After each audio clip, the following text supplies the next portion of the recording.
Bienvenidos a todos y todas a un nuevo capítulo de la Hora 25, un lugar imaginario para calibrar, comprender, mirar, sostener y sobre todo dudar, en una duda sana que busca pulir lo que está áspero, echar luces en la oscuridad, echar un poquitito de gris donde parece ser muy blanco. Todo lo cual nos busca intencionar e incentivar una mirada un poquitito más aguda de lo que va pasando, de lo que se nos va mostrando y sobre todo hacer el esfuerzo de buscar lo que está atrás, empujando lo que se nos muestra e indagar por los recovecos sobre lo que no se nos muestra.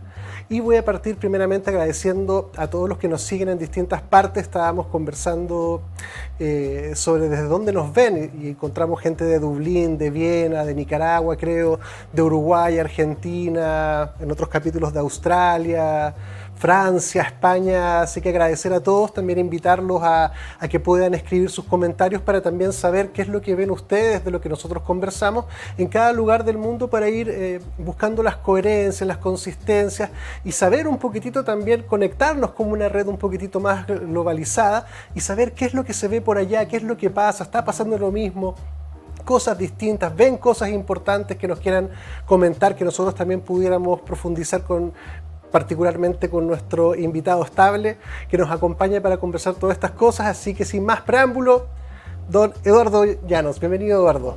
Bien, gracias. Oye, a propósito de los lugares, me acordé de una niña que hablaba desde Japón, pero era peruana. Bueno, y había bastante gente de Chile, por ejemplo, alguien de Curicó, qué sé yo, en fin. Entonces, eso es bien interesante.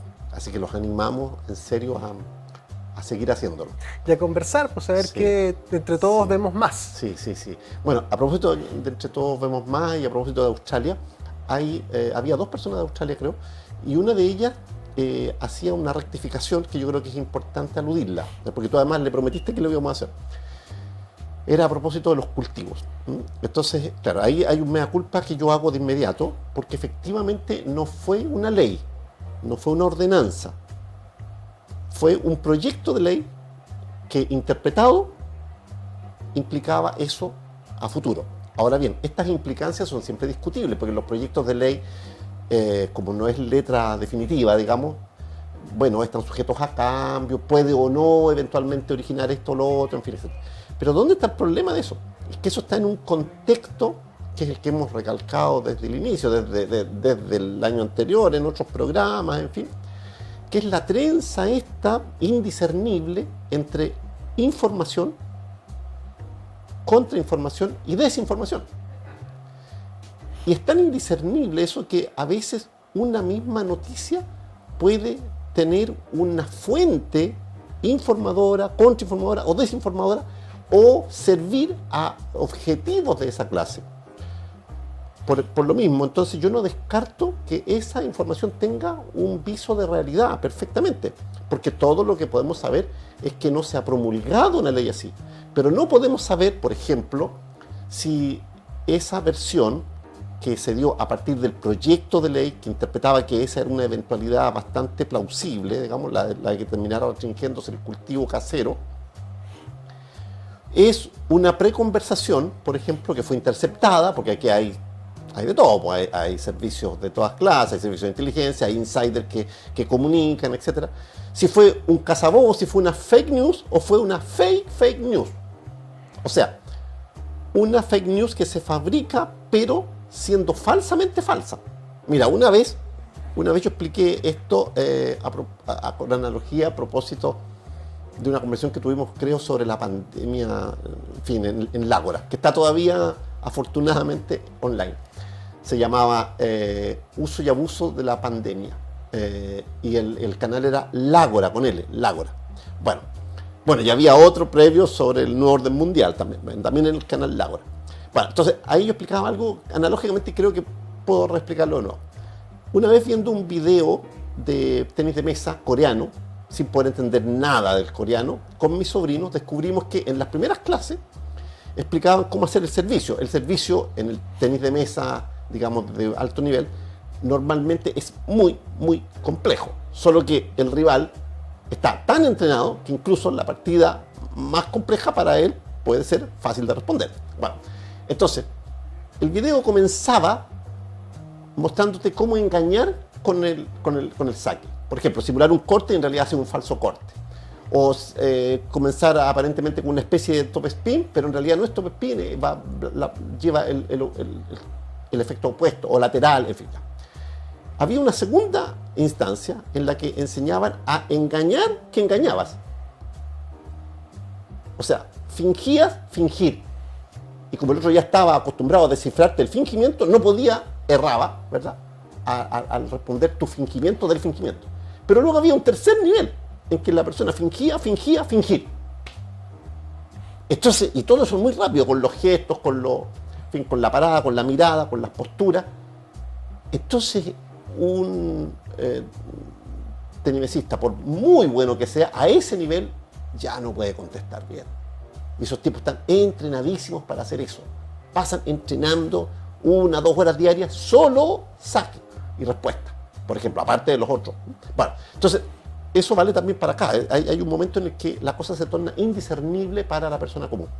Pero yo creo que el principio básico aquí, de la trenza, digamos, indiscernible de los 3 niveles, también sirve para ver los casos en los que efectivamente ha habido noticias que se tildaron de falsas en su minuto y después se descubre que no eran tan falsas, que era una prenoticia que trascendió, y como trascendió, las personas que estaban llevando adelante la iniciativa se retiraron. Dejaron como mentiroso al que picó, pero si no hubiera trascendido la hubieran implantado, por ejemplo, ¿verdad? En el caso concreto de Australia, bueno, ahí está más que claro, todas las personas que viven allá se habrán dado cuenta que es uno de los países más restrictivos del mundo en estas materias. Y lo fue desde el comienzo, pese a que tuvo muy pocos contagios. Y los contagios que tuvo, por ejemplo, en abril o por ahí del año 2021, fueron principalmente post-vacunados, en vacunados, no fue entre personas no vacunadas, por ejemplo. O al lado, relativamente cerca, ahí en Nueva Zelanda también, ¿verdad? Ha habido muchas restricciones con la primera ministra de esta orden. Bueno, entonces, que están muy ligadas al nuevo orden mundial, son autoridades muy... Bueno, pero no solo eso. Podemos decir que ha habido varios otros casos en los que la información aparentemente era inverosímil, era increíble, pero resultó cierta. Por ejemplo, cuando aludimos en el video al caso de Ucrania, no teníamos pensado hablar solo de Ucrania, íbamos a hablar, tú me invitaste a hablar, y lo habíamos acordado, de la circunstancia planetaria, digamos, pero en ese minuto lo que estaba pasando por su momento más complejo era el inicio de la guerra o de la invasión. Y entonces dijimos cuestiones tales como que entre los factores que explicaban la reacción rusa, ¿verdad?, estaba, bueno, uno, que desde el 2010 más o menos, ¿verdad?, y desde el 14 en particular, había habido mucho acoso y con muertes, ¿verdad?, a rusos que viven ahí en esa zona limítrofe. Y también dijimos algo más, dijimos que había también en las fronteras varios laboratorios. Bueno, ahora hace poco un documento oficial entregado a regañadientes por el Pentágono habla de 43 o 44 laboratorios de bioingeniería. O sea, tú comprenderás que no necesitas tener una personalidad militar como líder, en el caso de Putin, ¿verdad?, para darse cuenta de que eso no puede ser casual. Menos si empiezas a averiguar que eso tiene financiamiento estadounidense. Y menos si sabes que las guerras bacteriológicas, la bioingeniería, el bioterrorismo y todo lo demás, está lejos de ser una iniciativa de unos pocos locos. Esos tienen un paraguas institucional, porque requiere mucho dinero, mucha infraestructura. Entonces era evidente que, bueno, y eso en su minuto también puede ser considerado una información, digamos, aventurada, digamos, un dato temerario, digamos. No tiene nada de temerario, digamos. Yo me equivoqué. La otra vez, por ejemplo, cuando hablé de esta asesora de la Hillary Clinton en uno de los primeros programas, ya ni me acuerdo, que estaba involucrada en tráfico de niños, ¿verdad? Dije que la habían pillado con 8 niños en la frontera saliendo de Haití, supuestamente en acciones de beneficencia, de filantropía. Bueno, no eran 8, eran 33. Estos huerfanitos. Ninguno de ellos era huérfano. Bueno, etcétera. Entonces, hay... la otra vez mencioné las 105 incongruencias de la presentación oficial, ¿verdad?, del caso de las Torres Gemelas, digamos. Bueno, son bastante más de 105, pues se han seguido apareciendo otras más graves todavía. Hay una que es el colmo de lo grave, es un video que no había aparecido antes, en que aparece la explosión de la torre, pero no aparece el avión. Y no está trucado. O sea que, según ese dato, al parecer eso habría sido un trabajo de holograma, digamos. Ya eso es el colmo. Yo no me quiero centrar en ese caso porque ya eso lleva muy lejos la situación. Pero hay tanto caso raro que más vale no descartar todavía el caso de Australia, si bien hay que hacer la rectificación y agradecer a la niña que respondió eso, porque de eso se trata. O sea, ojalá haya más participación de ese tipo, que corrija, que matice o que amplíe, porque en algunos casos nos quedamos cortos. En varios casos yo he sido muy prudente para dar ciertos datos, a ti te consta, porque tengo otros datos peores que mostrar. A lo mejor ahora mismo va a ser el caso, digamos, ¿no? Pero tenemos que mantenernos en la línea de que no nos bajen después el video de YouTube. Sí. Hay que decir eso después también. Sí, también tenemos ahí un caso. Sí. Bueno, tenemos algunos fenómenos que han ido ocurriendo. Unos capítulos mágicos que mientras más se ven, menos los ven. Claro. Unas cosas bien extrañas. Sí, pero justamente yo creo que lo más relevante o alertante, es una mejor palabra de lo que tú dices, es que hoy en día la confianza, incluso sensorial, incluso ya uno tiene que ponerle entre paréntesis un poquitito, porque a estas alturas con la tecnología pueden básicamente construir cualquier realidad, montarla sobre cualquier escenario real o imaginario y mostrarnos cualquier cosa, y nosotros con nuestros sentidos naturales somos incapaces de distinguirlo. Sí. Y eso, puesto en tantos ejemplos, la verdad que yo creo que es bien preciso decir que hay una crisis de confianza. Sí. Porque no solamente ya no se puede confiar en lo que nuestros ojos ven o lo que escuchamos, sino que tampoco en lo que declaran, en lo que muestran, sospechamos lo que ocultan, pero tampoco lo sabemos del todo, no sabemos quién es quién, tampoco sabemos si hay 2, 3 bandos o son un gran bando nomás organizado, y todas esas cosas que parecieran no tener una respuesta disponible por lo pronto, te dan cuenta de que en el continuo de las posibilidades estamos, lo que yo insisto, esto, por lo menos dudemos un poquititito más, acostumbrémonos a someter a las cosas a mayores niveles de confirmación antes de salir a tomar el Capitolio claro. O hacer alguna de estas cosas. Sí, porque además puede estar tomando el Capitolio en realidad para el bando opuesto, porque a lo mejor lo iniciaron otros. Ahí te van a filmar, digamos, va a aparecer tú tomando el Capitolio, en realidad la iniciativa corresponde al bando opuesto. Oye, pero retengo 2 cosas de las que dijiste. Una en relación a qué tanto se puede saber, hay una crisis del saber, ¿verdad? Y eso implica una especie de crisis de confianza. Quiero darle una vuelta a eso. Y 2, también el tema de que entre las cosas que no sabemos, ¿verdad? Si acaso están o no divididos, o si es un puro frente, ¿verdad? Los que hacen todo esto. Quisiera comentar esas 2 cositas. La primera es, tú sabes que me gusta la semántica y me gusta, la pragmática, por supuesto. Pero en la semántica suelo, digamos, hacer pie en las etimologías, digamos. Entonces aquí hay algo curioso en la palabra saber, que tú señalabas. ¿Te acuerdas de la canción de Joan Manuel Serrat, Tu nombre me sabe a hierba? Sí. Bueno, uno dice saber en ese sentido, ¿verdad? Esto sabe a tal cosa cuando quiere aludir a una propiedad gustativa, u olfatoria, ¿verdad? Sobre todo gustativa. Bueno, el gusto y el olfato están muy próximos, neurofisiológicamente. Pero también lo estaban como conocimiento. O sea, antiguamente una buena parte del saber se obtenía por vía sensorial. Incluso el médico debía, en algunos casos, hacer pruebas poniéndose en la lengua la sustancia que estaba bajo sospecha. U oler muy de cerca los fluidos corporales para saber si el otro estaba enfermo y de qué, por ejemplo. Entonces, sapere viene de las dos, implica las 2 cosas, ¿verdad? Saber y sentir. Bueno, por supuesto que ya la etimología ha quedado un poco atrás, pero esto no es tan así. ¿Por qué? Porque lo que tú señalabas, esto de que no podemos ni siquiera confiar bien en lo que estamos creyendo ver, ¿verdad? Porque una cosa es la sensación y otra cosa es la percepción. Nosotros los psicólogos hacemos esa distinción que parece puramente analítica en casos normales, ¿verdad? Pero no es nada de inadecuada en los casos precisos. Por ejemplo, los experimentos de Ames, ¿verdad? A propósito del paralaje y todo eso, mostraban que las personas tendían unánimemente a considerar que un objeto se acercaba cuando en realidad lo único que estaba pasando es que lo estaban alumbrando más. Porque la clave de la iluminación le hacía al sujeto percibir como más cercano el objeto en la medida que estaba más iluminado, ¿verdad? O también, por ejemplo, una pelota, ¿verdad?, a la que se la iba inflando, ¿verdad?, o sea, aumentaba su diámetro, ¿verdad?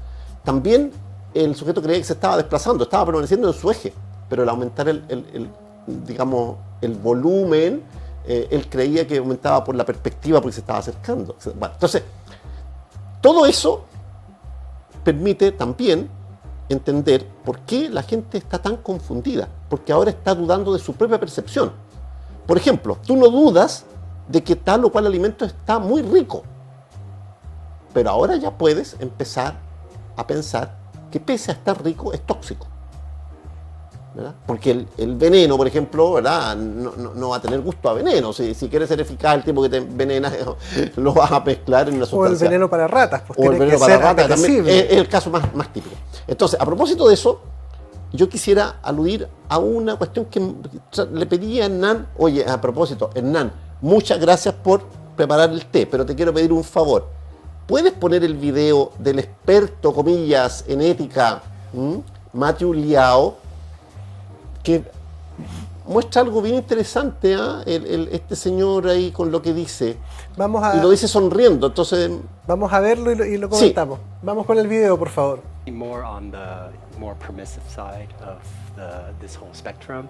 I think that I agree with everybody here that in the near term, the research should go forward. I don't see much of a big problem with sort of synthesizing yeast, genomes and or studying sort of aspects of the human genome.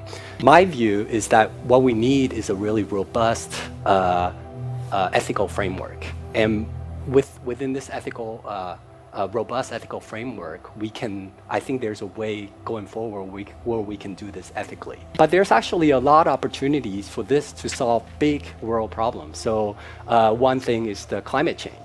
And there, I'll just use, climate change is a really big problem. We don't really know how to solve it. But it turns out that we can use human engineering to help us address climate change. So I'll give two examples. So one is that people eat too much meat, right? And if they were to cut down on their consumption on meat, then it would actually really help the planet. But people are not willing to give up meat. Yeah, some people will be willing to, but other people, they may be willing to, but they have a weakness of will. They say, wow, this steak is just too juicy. I can't do it. I'm one of those, by the way. So, but so here's the thought, right? So it turns out that we know a lot about, we have these intolerance to, for example, I have milk intolerance, and some people are intolerant to crayfish. So possibly we can use human engineering to make it the case that we're intolerant to certain kinds of meat, to certain kinds of bovine proteins. And there's actually analogs of this in life. There's this thing called the Lone Star tick, where if it bites you, you'll become allergic to meat. I can sort of describe the mechanism. So that's something that we can do through human engineering. We can kind of possibly address really big world problems through human engineering. Bueno, Eduardo, ¿qué nos puedes comentar de esa...? Bueno, ahí tenemos un experto en ética, experto supuestamente, que dirige una revista importante en esa misma especialidad, que está sonrientemente sugiriendo que como solución para este supuesto problema del consumo excesivo de carne por los problemas asociados con el calentamiento global y todo ese relato, ¿verdad?, estaría la posibilidad de manipular genéticamente a la población para que empezara a sentir una especie como de repugnancia al consumo cárneo.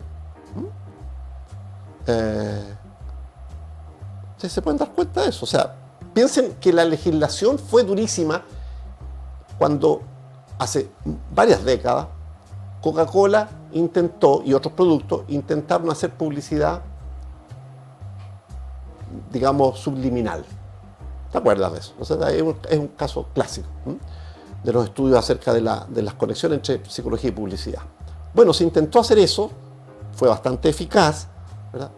Se midió, por ejemplo, el consumo de Coca-Cola o de otros productos después del intermedio en una película, ¿verdad?, en que se pasaban esos de manera subliminal, no se alcanzaba a mirar, a ver. Y bueno, aumentaba el consumo de inmediato. La gente iba a comprar Coca-Cola en el intermedio en la película, en los rotativos de esos tiempos. Bueno, eso se prohibió porque es una manipulación obvia, impresentable, indefendible. Bueno, esto lo supera, pero como 10.000 veces. O sea, esto es intervenir genéticamente a la población para manipular sus gustos en materia de consumo. Y esto se supone que todo esto es en nombre de la libertad. Sí, además que esta manipulación de genética también se trenza con todo este tema cyborg, que también tiene que ver con ingresar al organismo nanotecnologías. Entonces se articulan dos frentes hacia una misma fin, que es alterar el ser que somos, que hemos evolucionado biológicamente. A mí me aterra esa cuestión porque yo de alguna forma he llegado a concebir que para algunas personas la humanidad es como un ganado que hay que domesticar, alterar, para que cumpla el rol que alguien define, para que el equilibrio del mundo que alguien define se cumpla, para que lo que algunos en el mundo han definido que debe ser, sea. Y que nos empiezan a tratar como, bueno, sabes que son muy gordos, así que les vamos a inyectar esto para que no eliminen la grasa, para que corran más rápido, para que se cansen menos, para que trabajen más horas, para que duerman menos, para que puedan producir más. Todo ese mundo yo lo encuentro, que tú lo has comentado en otros capítulos anteriores, porque a mí me viene esta sensación de decir, igual que tú, o sea, decir, pero ¿quiénes son estos señores que están llevando la humanidad como si fuéramos un ganado y que definan, y si es que te lo avisan, porque esta cuestión de que no, que te vas a tomar una pastillita y con una nanotecnología vamos a poder saber, oye, demos las gracias si es que nos van a avisar que lo van a hacer, si es que ya no lo están haciendo, no nos vamos a dar cuenta. Bueno, hay varios indicios de que ya lo están haciendo, porque a propósito de lo que tú decías de esta especie de convergencia, de confluencia de varios factores, tenemos otros casos, por ejemplo, todo lo que tiene que ver con las crisis identitarias. Lo que antes se llamaba disforia de género, por ejemplo, el hecho de que una persona tuviera confusión respecto a qué género pertenece, ¿verdad? Era, pero un caso súper minoritarios, o sea, eso no entraba en la epidemiología prácticamente, digamos. Pero de pronto empezó a haber un auge increíble. Y por supuesto que ha habido gente que ha planteado con datos, ¿verdad?, pero no los puedo explorar aquí, digamos, y exponer aquí, que eso está asociado con cierta alimentación, con la manipulación alimentaria. Por el otro lado, también está asociado con eso, ¿verdad?, el incremento de la manipulación, con la manipulación alimentaria, digo, el incremento de otras cuestiones que son muy raras, muy sospechosas. Por ejemplo, en Estados Unidos se demoró 30 años en producirse el nivel de obesidad que en 10 años se produjo en Chile. Claro, todo eso se resuelve diciendo es que estamos comiendo muy mal. Sí, pero parece que hay algo más. Hay algo más que eso. ¿Recuerdan el tremendo lío que hubo para legislar en una de las pocas cosas que yo rescataría de los alegatos que hacía Girardi en la Cámara, cuando se pidió legislar respecto de las comidas que tenían los niños en golosinas a la salida de los colegios y qué sé yo, ¿verdad? ¿Recuerdan quiénes defendieron eso? Yo me acuerdo perfectamente bien quiénes defendían eso. Quienes defendían la libertad individual, de seguir envenenándose, ¿verdad? Con comidas, qué sé yo, que no solo chatarra, sino en algunos casos ya directamente tóxicas, digamos. Pero paralelamente, junto a ese factor alimentario, está el factor cultural, pues. O sea, nos llenan la pantalla, los medios, de personas que presentan esos casos, entonces se va naturalizando, se va transformando en algo, comillas, normal, ¿verdad? Y luego entonces se empieza a hacer, comillas, aceptable que tenga prioridad en la tabla legislativa. No, hay que legislar sobre esto. Claro, tú dices, pero ¿por qué vamos a legislar sobre eso que se puede resolver de otra manera sin llegar a la ley, digamos, ¿no? Es el 0,1% de los casos. No, es que ya no es el 0,1, ya, en fin, etc. Y bueno, y detrás de esa legislación hay otra cosa. No es solo la protección de una minoría de obesos, de diabéticos, de esto, lo otro, o de personas con disforia de género. No sé, hay otra cosa adicional. Eso es lo que no se nombra jamás. ¿Ah? Tenemos que hacer un break, un spot comercial y volvemos con el mismo tema porque es bastante interesante. Quédese con nosotros y volvemos en un minutito.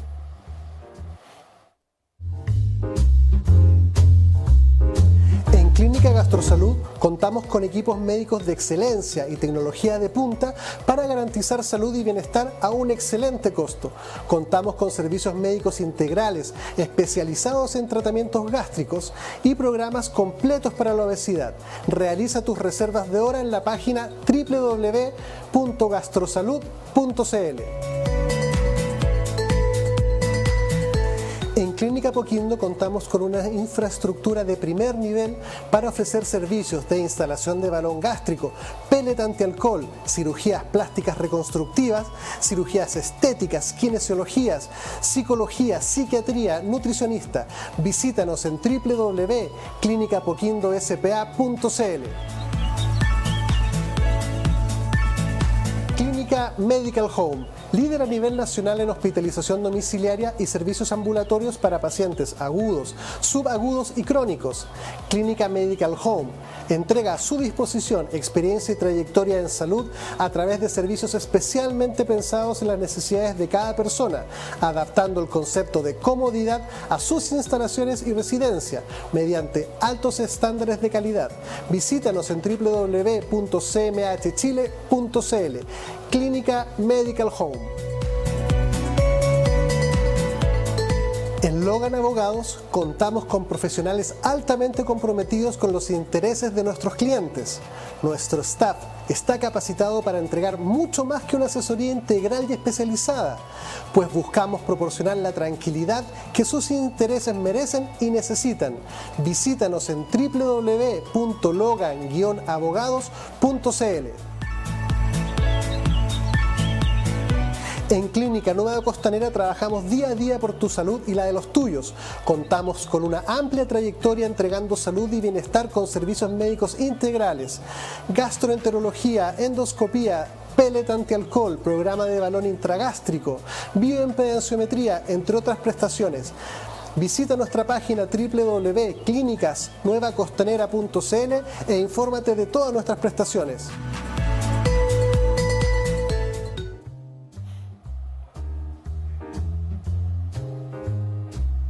Bienvenidos de vuelta. Habíamos comenzado el programa rectificando algunas declaraciones y aprovecho también de hacer una declaración personal de que eventualmente nos vamos a poder equivocar con respecto a algunas declaraciones que podamos hacer en atención a que hay información, contrainformación, desinformación, confusión, algunas cosas que se señalan, que no llegan, pero desde ya decir que no tenemos ninguna intención de engañar en nada y no estamos diciendo a conciencia nada falso, solo permitimos que nos podamos equivocar como seres humanos y si ustedes nos dan nos llaman a rectificar, siempre lo rectificaremos con ética y oportunamente. Entonces estábamos hablando sobre las restricciones, por ejemplo, en los temas alimentarios o de cultivos, que también andan por la mano con los Monsantos y otras cosas. Entonces quería aprovechar la visita de Eduardo que nos hable un poquitito más de qué son estas restricciones o qué más hay bajo ese título.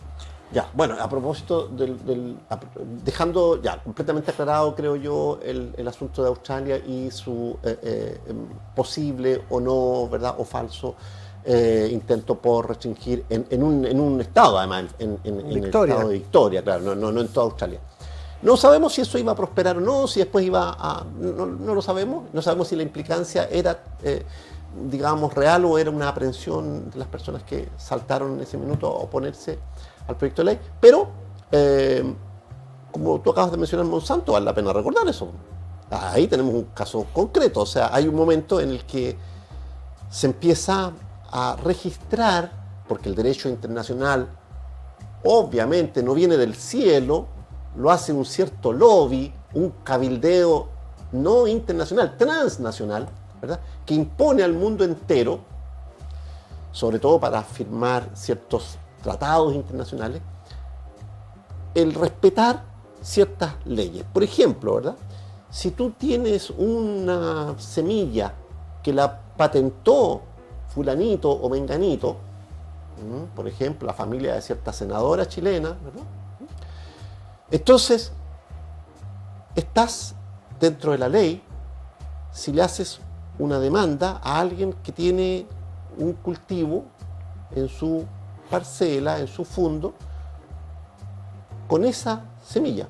Aunque la semilla tal vez la trasladó el viento desde el fundo del lado, por ejemplo, ¿verdad?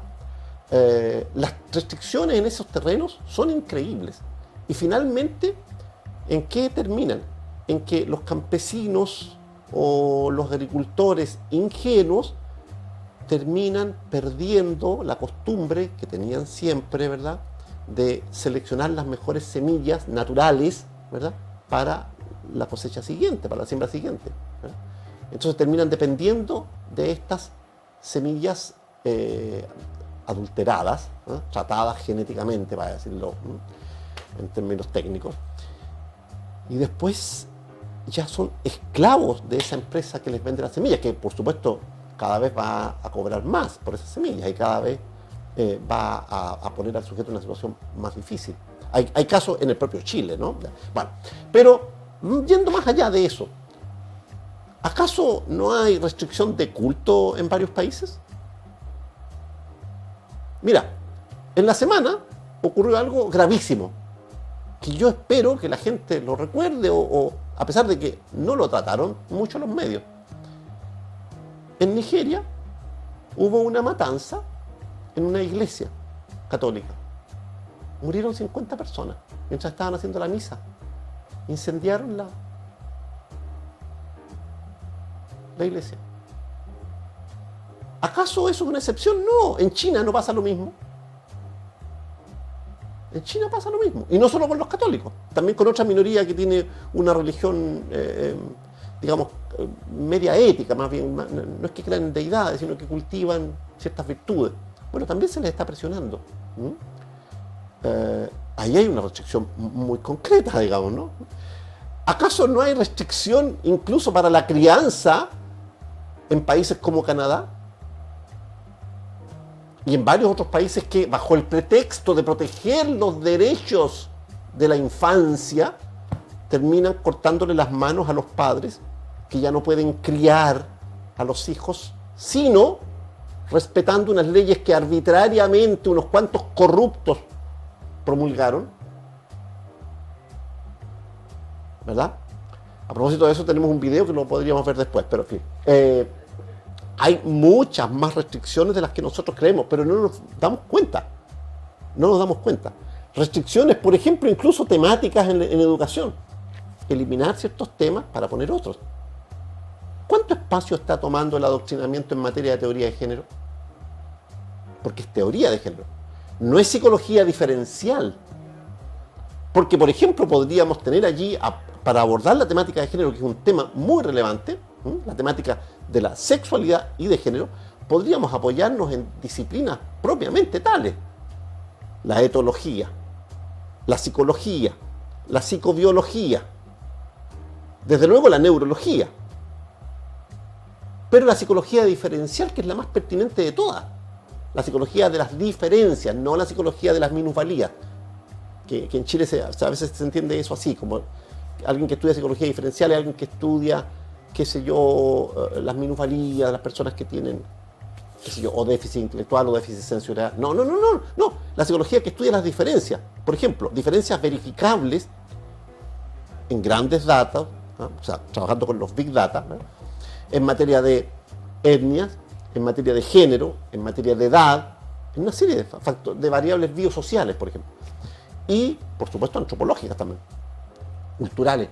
Bueno, todo eso sería un muy buen insumo para alimentar una intervención eficaz y realmente orientadora para los jóvenes. Pero lo que estamos viendo es una insistencia de verdad compulsiva por imponer una teoría que es una teoría, no es saber científico. O me van a decir que la Judith Butler es ciencia.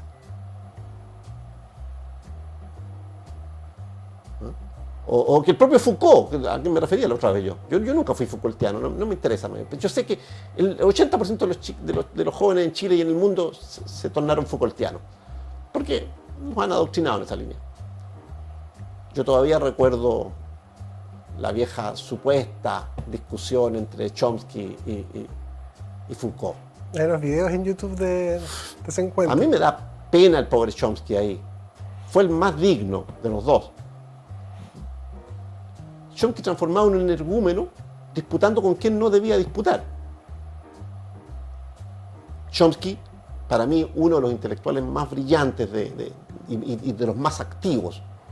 Un hombre que, siendo lingüista, él es un judío norteamericano, digamos, ha sido extraordinariamente capaz de avanzar al nivel transdisciplinar. Y ha sido crítico con todo el mundo. Para empezar con el Estado de Israel, al que él supuestamente le tendría que deber una cierta lealtad, pero él distingue muy bien su origen judío del sionismo, que es otra cosa, y algo más que el sionismo, ¿ya? Bueno, etc. Pero ha sido también muy crítico es una especie de anarco intelectual, digamos, ¿no? Bueno, y tenía ahí a este energúmeno al frente que todo el mundo adora hoy, sobre todo porque lo conecta con Derrida, con la deconstrucción, bueno, en fin, ya, oye, que hagan lo que quieran. Pero yo creo que de verdad lo que está ocurriendo por esa vía es que está transformándose el pensamiento crítico en pensamiento pseudocrítico. Porque las personas transforman eso en eslogan y ya no van a buscar los datos. Ya no van a buscar los datos. Sin contar con que se pasan por alto otros datos. Por ejemplo, lo que pasó en Túnez con Foucault, ¿no? Contado por Goldman, que nadie lo quiere creer. A pesar de que, si se dieran el trabajo de revisar la famosa carta del pudor, se darían cuenta de que la intención iba en esa línea, en la línea de lo que acusa Goldman, que lo revela ya ha muerto Foucault, porque presenció lo que hizo Foucault con los niñitos tunecinos, ¿no? Presenció la negociación ahí en la calle. Bueno, entonces, todo esto, yo sé que es muy contraintuitivo, yo sé que me voy a ganar una funa diciendo esto, pero es necesario tener en cuenta que eso nada tiene que ver con espíritu genuinamente crítico. Por favor, terminemos con estos rótulos de derecha, izquierda, facilones, ¿verdad? Rótulos facilones, etiquetas que se lanzan como proyectiles, digamos, ¿eh? Para anular el debate. ¿Eh? Conservadores versus progresistas. ¿Eh? ¿Qué es eso? Todos somos en parte progresistas, todos somos en parte conservadores, depende del área. Depende del área. Incluso el que es más proclive al progreso en un ámbito, seguramente se restará de otros ámbitos. A lo mejor lo percibe como algo deseable para otros, pero no para sí mismo, etc. Por ejemplo, todo este tema del transhumanismo. Dale. Bueno, has dicho hartas cosas interesantes. Solo comentar brevemente algunas cositas. Quien lea Chomsky se da cuenta que lo que dice Chomsky en muchos ámbitos es tremendamente alarmante, porque desnuda bien, con mucha claridad y lucidez y sobre todo una escritura con mucho respaldo. No es una persona que esté reflexionando en torno a, sino que además de reflexionar, tiene la evidencia que fundamenta la reflexión que lleva. Hay un texto donde él señala que, por ejemplo, hay estados terroristas, o sea, que uno dice, no, países enteros, un país entero con gobierno, con fuerzas armadas, con todo, que opera como un terrorista y es contratado por otros gobiernos de otros países para perpetrar distintas cosas. Y lo documenta. Sí. Obviamente Estados Unidos también tiene siempre en Chomsky siempre aparece en todas, siempre está contradiciendo a las autoridades. Cosas. Y lo otro también es el tema de las discusiones, por ejemplo, en la teoría de género, que da la impresión que por lo menos lo que emerge en lo social, en los medios en realidad, usualmente va mucho más en la línea de una minoría oprimida, reprimida, que manifiesta su legítimo derecho de existir y sale como con esteroides al mundo societal de las comunicaciones. Entonces empiezan a aparecer programas, banderas, testimoniales, casos, causas, todos salen del closet, qué sé yo. Y eso me parece que es un fenómeno normal y natural, pero lo que no emerge es la conversación de si son mayorías, son minorías, una legítima conversación si todas las minorías tienen que ponerse al mismo lugar, al lado de las mayorías, que no es un orden per se natural, es una conversación a propósito de distintas cosas que tenemos que calibrar societalmente, porque esos son consensos, son convenios. Ahora cuando dicen, no, ahora van a votar a los 16 años en vez de los 18, cuando todos los neurocientíficos dicen que más o menos la maduración del sistema nervioso opera entre los 23 aprox. Entonces, en vez de acercarnos hacia un sistema nervioso maduro, vamos hacia el más inmaduro. Claro. Y además uno dice, bueno, pero es que entonces también es un consenso que las relaciones sexuales es a partir de los 18 años. ¿Y por qué no de los 16? ¿Por qué no de los 15? ¿Por qué no de los 12? ¿Y por qué no simplemente cuando la mujer ya menstrua y puede tener su primera relación biológicamente, ya está preparada biológicamente? Entonces todas esas son reflexiones que tenemos que tener para acordar, no la verdad per se, sino acordar reglas de convivencia. Yo creo que esa es la conversación que a mí me convoca. Claro que sí. Mira, a propósito de lo que tú señalabas recién, me acordé de una feminista, digamos, de la primera ola, de los años 70, de apellido Firestone. Bueno, el apellido real de ella es otro, ¿no? O sea, la pueden buscar los que quieran. Y busquen lo que dice acerca de la iniciación sexual del niño. Vean, porque fue una autora muy relevante en el primer feminismo. Ahora, por supuesto, ha quedado en el olvido, afortunadamente, pero ese libro está escrito. Vean lo que dice acerca del rol de la madre con respecto al hijo varón. Búsquenlo.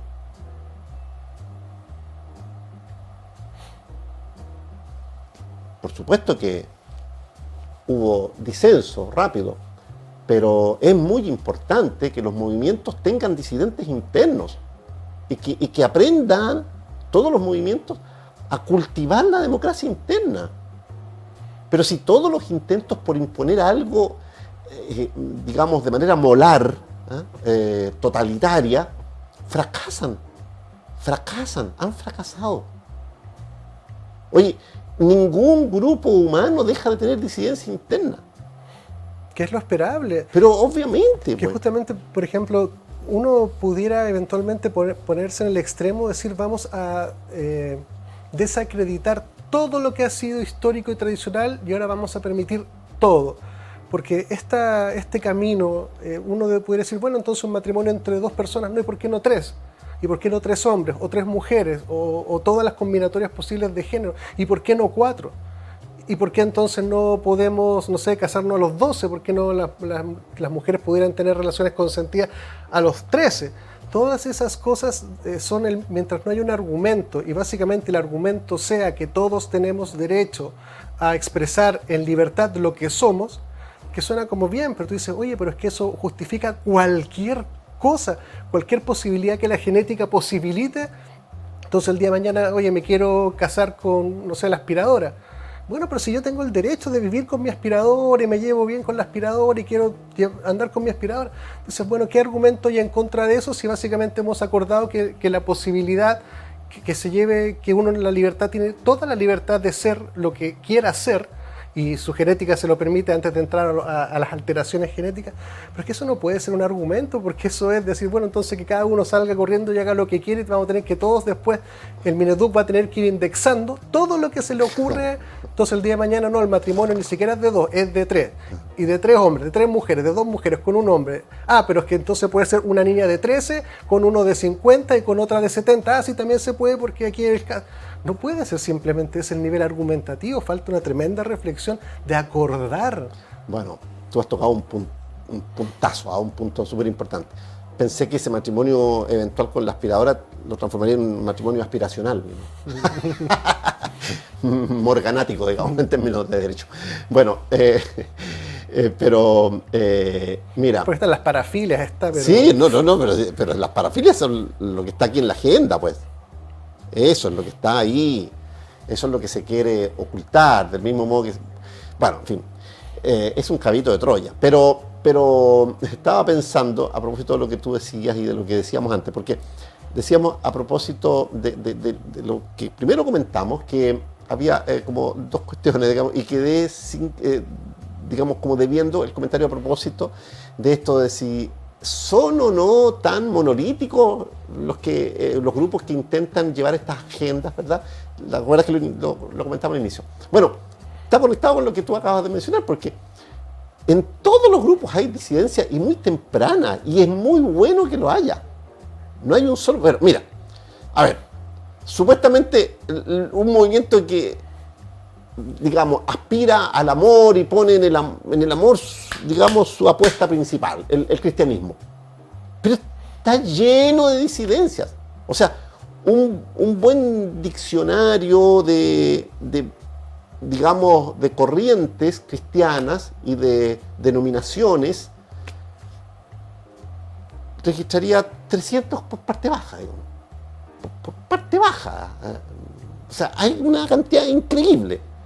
Un grupo tan pequeño como el grupo de los judíos, que no son más de 14, 15 millones en el mundo entero, a pesar de que son muy exitosos intelectualmente y los vemos siempre ahí dando la batalla en casi toda la ciencia y logrando cuestiones muy relevantes. Está lleno de gente brillante que es judía. Pero son 15 millones. Y sin embargo, hay una cantidad increíble de matices ahí. A propósito de lo que decías tú, hay, por ejemplo, judíos que acusan al interior de Israel de terrorismo a las autoridades, por ejemplo a Netanyahu, que tuvo una oposición interna bárbara, a pesar de que se mantuvo muchísimo tiempo. Hay varios. Hay, por ejemplo, un grupo, Neturei Karta, que aboga por los derechos de los palestinos y va a hacer protestas en favor de los palestinos, o va a visitar a los palestinos cuyos territorios han sido, digamos, usurpados por el Estado israelí. Y ellos dicen con toda claridad que la interpretación correcta de las escrituras, digamos, son contrarias a la fundación del Estado de Israel. Ellos dicen eso. Dicen que no había que fundar, había que hacerse cargo de que se había recibido un castigo divino por los excesos previos. Bueno, es un ejemplo. Entonces, pero hay una cantidad infinita de derecha, de izquierda, de esto, lo otro, algunos que son laicos, y en todo grupo, mano. Oye, mira, te pongo otro ejemplo. Un grupo que intentó hacer lo opuesto del cristianismo, o sea, por la vía de la fuerza, ¿verdad? Incluso del terror, mantener a todo el mundo unido. Ya, la URSS, ¿verdad? La URSS no pudo nunca sofocar la disidencia interna de las diversas repúblicas que eran repúblicas soviéticas, ¿verdad?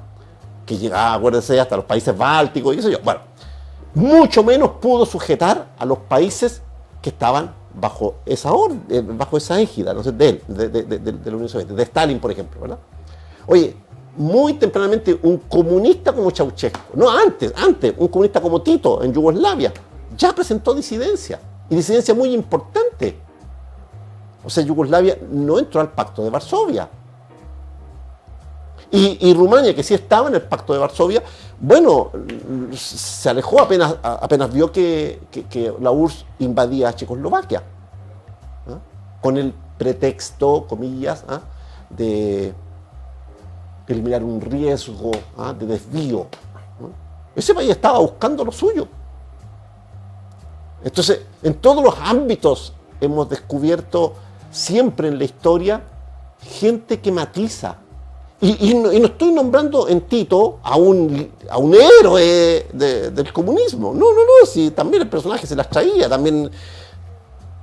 Bueno, hay que ver las películas de Kusturica para darse cuenta, por ejemplo, Papá salió un viaje de negocio. Ahí uno se da cuenta al tiro de cómo era la atmósfera bajo el gobierno de Tito. Digamos. No es el foco, pero bueno, O en el caso de Ceausescu. Ceausescu y su esposa son psicópatas, si murieron linchados prácticamente. Se lo merecían, pues si fueron de una arbitrariedad completa, pero supieron oponerse a ese plan dictatorial de la URSS post-Stalin, porque fue el año 68, etcétera, etcétera. Podríamos multiplicar los ejemplos. O sea, siempre ha habido oposición interna en los bandos más totalitarios. ¿Cómo no la va a haber entre las víctimas, entre los que sufren esa presión falsamente unificadora? Yo creo que aquí de nuevo hay que hacer un matiz conceptual. No es necesario buscar la uniformidad. La uniformidad es propia de organizaciones militares. Y no solo porque se uniformen, no solo porque usen uniforme, sino porque necesitan ellos para sus cosas, qué sé yo, en fin. No aparecer con fisuras ante un eventual enemigo, por ejemplo. Ya. Bueno. Pero no pueden dejar de cultivar la disidencia interna a la hora de discutir una estrategia o qué sé yo, ¿verdad? No. Tampoco es necesario buscar, ni es aconsejable buscar la unanimidad, porque no vamos a poner nunca en un mismo ánimo, eso significa unanimidad, ¿verdad? A un grupo humano de 3 o 4, mucho menos de 10.000 de millones. Entonces, ¿qué es lo que sí emerge como fenómeno? La unidad. No uniformidad, no unanimidad, pero sí la unidad. Y la unidad en la diversidad. Somos muy diversos. ¿Te puedes explayar en eso? Porque me parece importante A ver, lo primero, yo creo, para tornar como más operativa esa propuesta, es constatar lo siguiente. Ninguno de nosotros es uno. Todos somos varios. O sea, el Eduardo que está hablando aquí no es el mismo Eduardo que comenzó a hablar. Por ejemplo, de pronto me pongo vehemente. Hay un Eduardo que no es tan vehemente, que es más prudente. ¿Verdad? Ya. En todos nosotros hay como polaridades. Y lo habrá visto, pero ¿quién no lo ha visto eso? Dios mío, todo el mundo lo ha visto. Mira, hay un poema famoso de 2 versos de Catulo. Dice, odi et amo, quadri faciam fortasse requiris, nescio, sed finicentio et excrucio. Perdón, eso en latín, ¿no? Quiere decir, odio y amo. Esos son poemas dedicados a Lesbia, a Claudia, ¿no? a la amante que él tenía, que era una mujer casada, por cierto, en Roma. Bueno, odio y amo, odi et amo. Quadri faciam, ¿por qué esto hago? Fortasse requiris, tal vez tú te preguntes. Nescio, lo ignoro. Nescio, de ahí viene necio, lo ignoro. Pero siento que sucede, ser filicentio, et excrucio, y me atormento, excrucio, me despedazo internamente, me desarticulo por descubrir la dualidad en mí. Ese es el poema. Poemazo, 2 versos. Bueno, entonces, poemazo por eso precisamente, porque él constata, claro, en la experiencia amatoria, ¿verdad? Que supuestamente es la más unificante de todas, que aún en esa experiencia aparecen varios yoes y se alternan como en un carrusel. Cada uno es un carrusel de yoes. Entonces, si uno constata eso y descubre que, por ejemplo, el compromiso que hizo hoy de juntarse, qué sé yo, mañana a tal hora, cuando llega el momento de cumplirlo, lo tiene que cumplir el otro yo, el yo que no hizo el compromiso, ¿verdad? Y etcétera, ¿verdad? Cuando descubrimos eso, decimos, bueno, si yo tengo el equivalente a una disidencia interna, ¿cómo no voy a respetar la disidencia del otro? Me hago más tolerante frente a la diferente opinión del otro. Y con eso se estimula un diálogo más honesto y más argumentativo, con menos etiquetamiento mutuo. Hubo alguien que la otra vez, no sé, desapareció el comentario, la otra lo busqué para contestar, pero no quise ya. Alguien que dijo, izquierdoso tenía que ser este tipo, porque yo dije algo, ya ni me acuerdo qué. Bueno, ok, que me etiquete, pero yo pienso que no tengo ni el menor temor de escuchar a las personas de derecha, y creo que las personas de derecha no tendrían que tener ni el menor temor de escucharme a mí. En primer lugar, yo respeto a todas las personas en la medida en que argumenten. Y en Chile hay personas que argumentan bien desde la derecha, que argumentan bien, eso yo lo tengo que reconocer, no tengo ni el menor problema. Y también tengo que reconocer que en la izquierda hay gente que no argumenta, que lanza media docena de eslogans y que cree que eso sustituye el debate, la argumentación. Entonces, yo no tengo ningún problema con eso. Y no deberíamos tenerlo nunca, creo yo.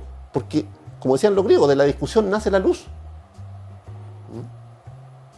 Es re importante ese tema que señalas para ir cerrando, porque ya nos van quedando poquitos minutos, porque aparece con mucha fuerza la restitución de derechos, las minorías, todas las cosas, pero sin una adecuada reflexión, porque la realidad se tiene que co-construir, pero se tiene que co-comentar y se tiene que acordar, porque no hay el tema no es que uno imponga al otro, pero sí que hayan regulaciones, calibraciones que nos hagan sentido en la mayoría lúcida y ética. Sí. Mira, a propósito de eso, yo creo que lo lamentable de lo que está pasando en el debate político y no solo en el constitucional es que se está olvidando eso. Se está olvidando incluso al interior de los partidos. Entonces, yo te decía la otra vez que yo dejé de ver noticias, ya no me interesa. Me informo por internet de las noticias principales, pero Chile me tiene súper cansado, muy cansado. Yo cultivo amistades de todos los tipos. Tengo amistades, pero sé que fueron, no sé, del Frente Patriótico Manuel Rodríguez hasta gente que fue de derecha, no sé, yo sospecho que extrema, digamos. No me lo han contado, pero yo sospecho que sí, digamos. Y yo veo que en todos ellos hay aprendizaje. Sinceramente lo veo. No veo ninguno que esté en la misma posición que estaba en los 80, por decir algo. Menos en los 70. Y yo creo que es sano que eso ocurra. Uno, porque el contexto cambia. Como decía Heráclito, nadie se baña dos veces en el mismo río. Porque, claro, cambia el río, cambia las aguas del río, pero también cambia uno hasta la última célula. Si las únicas células que supuestamente se mantienen son las nerviosas, las neuronas, pero también ellas cambian. Ya sabemos que tampoco son tan poco cambiantes como creíamos. Hay mucha plasticidad. Bueno, entonces... Nos quedan 30 segundos. Sí, entonces yo hago un llamado a eso, a que cada uno se abra a su propia dualidad o multiplicidad interna y asuma desde ahí entonces que el diálogo debe estar lleno de contradicciones, y contradecirse no implica disputar, implica simplemente intercambiar argumentos. Para cerrar me voy a quedar con eso mismo, porque para conversar tenemos que aceptar que el otro pueda tener otra perspectiva distinta a la nuestra, porque si es condición necesaria que pensemos iguales o seamos del mismo bando, eso no es conversación, eso es autorreafirmarse entre los iguales. Antes de odiar al otro porque piensa distinto a uno, tratemos de abrirnos, sostener los juicios y conversar para aprender del otro, para escucharlo, para comprenderlo. E incluso si después de conversar seguimos pensando más o menos en las mismas posiciones, siempre hay un avance, pero no desacreditar al otro por lo que uno piensa, por lo que piensa. Ese es el peor enemigo, y es muy conveniente que la gente no converse, porque río revuelto, ganancia globalista, podríamos actualizar. Claro. Oye, y no solo vale para la experiencia diversa, también el otro puede tener más información o más información más pertinente que uno. Entonces a lo mejor ahí hay que simplemente ser humilde y decir, yo sostenía esta posición opuesta a la tuya, porque no tenía esa información que tienes tú. Se nos acabó el tiempo. Sí. Muchísimas gracias Eduardo, por venir. Ya te invitamos de nuevo para seguir hablando. Muchísimas gracias. Comenten en YouTube La Hora 25 Chile. Díganos de dónde están y comenten para poder conversar. Buenas noches a todos. Gracias, Eduardo. Gracias. Pues gracias a ti.